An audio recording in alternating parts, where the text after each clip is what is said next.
Bonjour, donc, je me présente, je m'appelle Michel Ligneux, je suis coordonnateur à l'école de rugby de l'SBH. Sur cette vidéo, nous allons essayer de vous expliquer un petit peu nos objectifs de formation. Nous avons constaté que les parents étaient souvent dans le flou par rapport à ces objectifs, alors que ce sont des éléments essentiels de l'accompagnement des enfants. Donc, les objectifs pédagogiques que nous allons classer dans la partie savoir-être. Nous allons prendre en considération tous les enfants et faire de ce jeu un prétexte pour apprendre les valeurs morales. Donc, qui sont la coopération, la solidarité et le respect. Pour les objectifs de formation, que nous allons classer dans la partie savoir-faire, nous avons décidé de partager l'école de rugby en deux parties. Il va y avoir la partie pôle initiation découverte, qui va regrouper les catégories U6, U8, U10, et la partie pôle développement, qui va regrouper les catégories U12 et U14. Dans chaque catégorie, le fonctionnement va être similaire. C'est-à-dire que nous allons faire des groupes de niveau de manière à ce que les enfants puissent évoluer dans un niveau qui leur est adapté. Si les exercices sont trop durs, forcément les enfants vont être démotivés et vont baisser les bras. Et à contrario, si les exercices sont trop faciles, ils vont se laisser un petit peu aller et ils vont être démotivés aussi. Notre objectif est vraiment de répondre à leurs besoins. Et même si des fois c'est difficile à accepter pour les enfants parce que ils vont se retrouver dans des groupes où ils ne seront pas avec leurs copains, du moins ils pourront au moins se faire plaisir et jouer à leur niveau.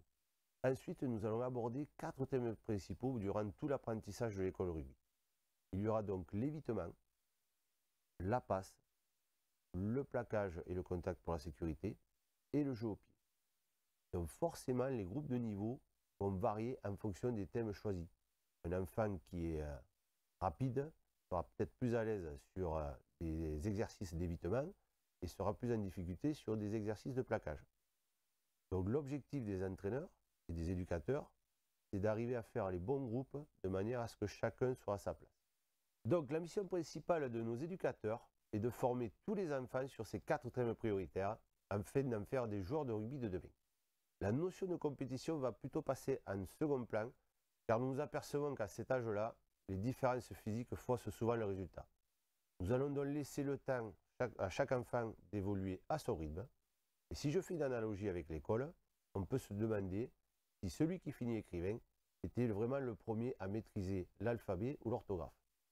Donc sur la suite de cette vidéo, nous allons vous expliquer le fonctionnement par catégorie. Pour la catégorie U10, toujours dans le pôle initiation découverte. Donc il y a 3 règlements FFR. Le toucher de seconde, donc le porteur de balle touché à 2 secondes pour faire la passe sans obligation de s'arrêter. Il y a le jeu au contact. Le défenseur peut plaquer le porteur de balle. Il n'a pas le droit de bloquer par une prise au-dessus de la taille, ni de lui arracher le ballon dans les mains ou les bras. Le passage en force est interdit, ainsi que le raffut. Et le porteur du ballon doit chercher à éviter ses adversaires. Les défenseurs peuvent récupérer le ballon une fois qu'il a été libéré, mais ils ne doivent pas le jouer dans les mains du porteur. Et ensuite, il y a le jeu à 10, où le plaquage sera exécuté obligatoirement avec les 2 bras et doit être impérativement effectué entre la taille et les pieds. Toute prise au-dessus sans engager les bras sera sanctionnée. Le fonctionnement à U10, les journées départementales du premier trimestre suivront les règles du toucher de seconde, puis celles du jeu au contact. Ensuite, les autres JD se dérouleront selon les règles du jeu à 10 et il en sera de même durant les tournois de fin de saison. Il est prévu de présenter à chaque JD 2 équipes, niveau confirmé, niveau débrouillé, et non pas première année et deuxième année. Le calendrier des plateaux sera distribué dès que le comité l'aura confirmé, mais il ne vaudra pas lieu de convocation. Ces dernières seront envoyées sur la plateforme une quinzaine de jours avant les rencontres. Un suivi de présence sera tenu à jour afin de proposer une participation équitable à tous les enfants. Les éducateurs choisiront 2 tournois pour matcher avec la meilleure équipe du moment. La planification sera tenue à jour sur la plateforme du club, dont les codes d'accès vous seront transmis par email. Pour le savoir-être en U10, lors des entraînements, les éducateurs vont sensibiliser les enfants à écouter les consignes, à partager avec les autres et respecter les règles tout en s'amusant. La notion de coopération sera mise en avant ainsi que l'investissement individuel au service de l'équipe.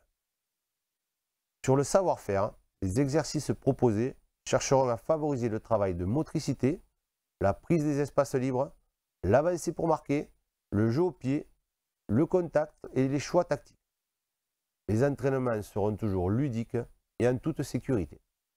En conclusion, à l'école de rugby, les écarts physiques entre enfants du même âge sont souvent importants et faussent le résultat des rencontres. Notre plan de formation a choisi de faire jouer tous les enfants un maximum de temps au niveau qui leur correspond pour leur permettre de s'épanouir en assurant leur sécurité. Le but est aussi de leur fournir le maximum d'atouts pour la suite de leur parcours et surtout de leur faire aimer le rugby. Les places au haut niveau sont très rares et il est dangereux de se projeter si jeune, car elles se jouent plus tard dans l'apprentissage quand les enfants arrivent à leur maturité physique. Ce qui fait la différence à ce moment-là, c'est leurs compétences et leur force mentale. Durant leur apprentissage à l'école de rugby, aidez-nous à leur faire apprécier le moment présent, à relativiser les échecs et surtout encouragez-les à prendre des initiatives en valorisant leurs bonnes attitudes. Nous comptons sur votre aide et nous vous remercions pour votre confiance.